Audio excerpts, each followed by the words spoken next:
charities for the air show. This year it's raising up children and fund people, and donations are made to those charities along with the air show fund sponsors like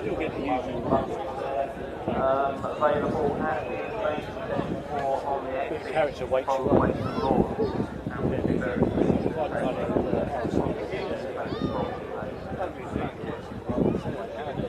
then later in the year, the Eastbourne Beer Festival heads down again to Wintergarden. The Eastbourne Bonfire Procession early October, and the Marathon in Day at the end of October.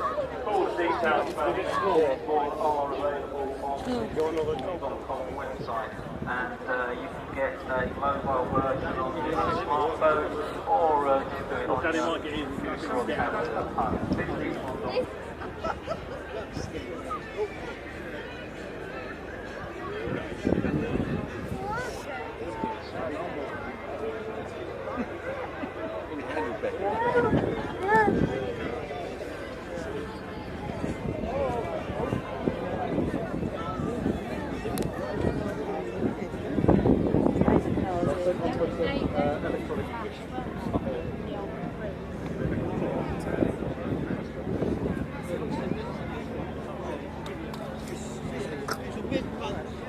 Hopefully going to go